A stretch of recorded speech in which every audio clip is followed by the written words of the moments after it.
السلام عليكم ورحمة الله وبركاته. الحمد لله وكفى والصلاة والسلام على عباده الذين اصطفى. أما بعد. This is the third episode of the Hikmah podcast.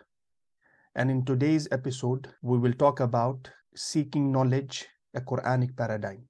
In the previous episode, we discussed about the Quranic framework of revival for the Ummah, taking the book of Allah subhanahu wa ta'ala as the guidepost for reformation, tajdeed. And we also explained the fact that all ulum in Islam have been devised to serve the book of Allah subhanahu wa ta'ala.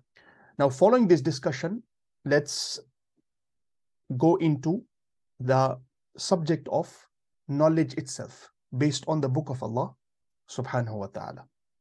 The first question which we should ask here is, what is knowledge? How do we define knowledge based on the book of Allah? This is important because we are living in times where fragmentation has reached its peak in all spheres of life. And this is the quintessence of modern Western thought. This applies to epistemology also. Epistemology is the branch of philosophy which deals with understanding knowledge and its sources. Knowledge has been restricted to sensory perception and some sophisticated forms of sensory perception. And we can see this fragmentation at the level of terminology also. For example, the translation of ilm, knowledge, is done as science. And we take it even in Islamic sciences. Ulum al-Quran, sciences of the Quran. Ulum al-Hadith, sciences of the Hadith. And so on and so forth. We forget that science is a particular field of knowledge. And the principles, methodology, which applies to science and the scientific methodology of research and thinking may not apply to other fields, may not apply to metaphysics, may not apply to higher realities. So this is one of the main problems we are facing in our times. For this reason, as Muslims, we need to understand knowledge and its sources based on the book of Allah subhanahu wa ta'ala. Because this affects the project of education as well. How we are educated, tarbiyah. Education is based on epistemology. Education is based on how we understand knowledge. Take the example of specialization, which is also a modern thing. Specialization, at-takhassus, is cherished in modern epistemological framework. However, if you study the pre-modern civilizational patterns in all civilizations, Islamic and non-Islamic, you will find they were more holistic and harmonious, because fragmentation leads to chaos. Fragmentation is against harmony. So even some Western thinkers have realized this mistake and they are writing about it. For example, the book of David Epstein, Range, Why Generalists Triumph in a Specialized World. He's talking about holistic and harmonious approach in all ulum as a methodology. And we have works in Arabic also. For example, the book of Dr. Muhammad Hammam, تداخل المعارف ونهاية التخصص. The end of specialization في الفكر الإسلامي العربي, in the Arabic Islamic thought. Because our approach to knowledge was always holistic. If you read, for example, the work of Ibn Sina in medicine, Al-Qanun fi al-Tibb, which was a primary textbook in Europe and West for a long period of time. They are benefiting from it even in our times. You will realize that in some places, Ibn Sina understands the physical sicknesses and illnesses by the use of astronomy. The sickness which a particular human being is facing, its reason may be something which is happening in the heavens. And how does he apply astronomy in medicine?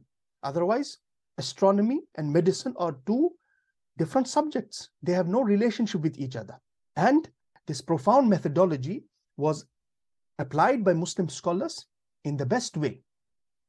For example, Imam al-Ghazali, rahimahullah, in understanding the Book of Allah and its interpretation, he says in his masterpiece, Jawahirul Quran, أن التأويل يجري مجرى التعبير, that a mufassir of the Quran, in order to understand the Book of Allah, should seek help from the ilm of dream interpretation. And you see how he applies the methodology of dream interpretation. So there are other examples. The problem is that we're facing this Western fragmentation in knowledge, and the modern educational system is based on this fragmentation. And the main issue with this method is that knowledge has been equated with skill or craft.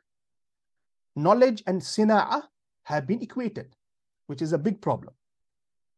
So we are producing human beings who are very skillful in technology, in creating ease for the world, but they don't carry balanced personalities.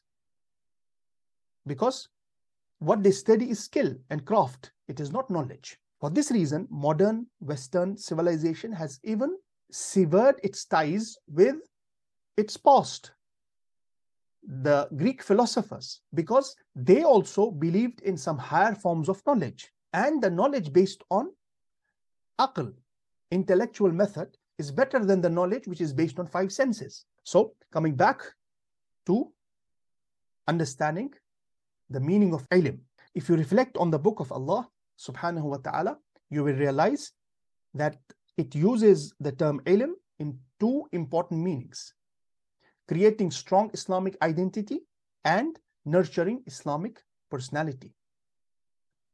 Knowledge in Islam is not information. Knowledge was always connected with amal, with action. In fact, knowledge necessitates action. They are interconnected. And our scholars who wrote about knowledge, they made sure to give this message. Like the famous work of Imam al-Khatib al-Baghdadi, rahimahullah, اقتضاء العلم العمل. Knowledge necessitates action. And this is the knowledge which the Messenger of Allah sallallahu alaihi wasallam called beneficial knowledge. And he used to make dua every morning about this beneficial knowledge. Oh Allah, I ask you beneficial knowledge and protect me from harmful knowledge. Beneficial knowledge is what manifests itself in our personality. This is the knowledge promoted by the Book of Allah subhanahu wa ta'ala. It does not require specific evidences. Anyone who studies the Book of Allah properly will understand this masala. For example, when Allah subhanahu wa ta'ala says, أعوذ بالله من الشيطان الرجيم, إنما يخشى الله من عباده العلماء إن الله عزيز غفور. Indeed, only those fear Allah from among His servants who have knowledge. In this ayah, Allah subhanahu wa ta'ala has connected knowledge with khashya, fear of Allah.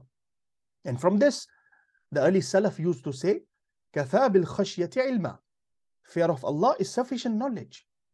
Al-ilmu huwa al-amal. Knowledge is action. The point here is that knowledge based on the Book of Allah subhanahu wa ta'ala was always action. And this action means creating strong Islamic identity with nurturing Islamic personality.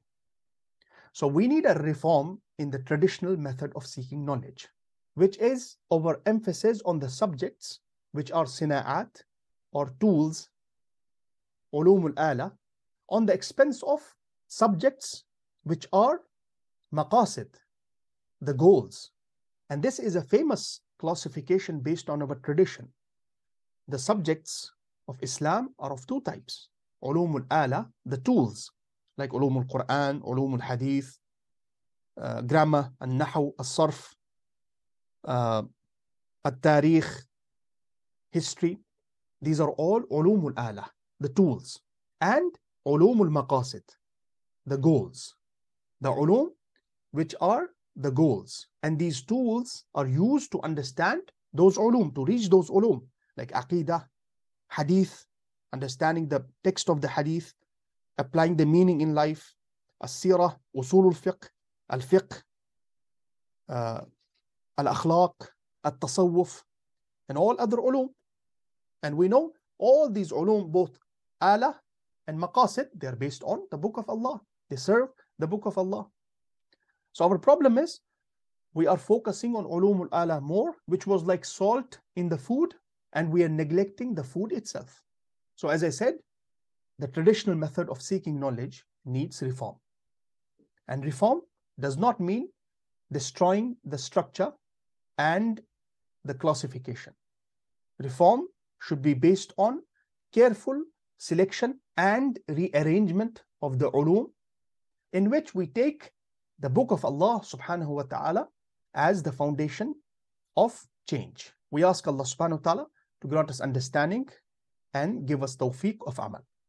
In the next podcast, we will go into more details about the Quranic method of seeking knowledge. Assalamu alaikum wa rahmatullahi wa barakatuh. This podcast is a project initiated by Dar al-Ilm, the House of Knowledge.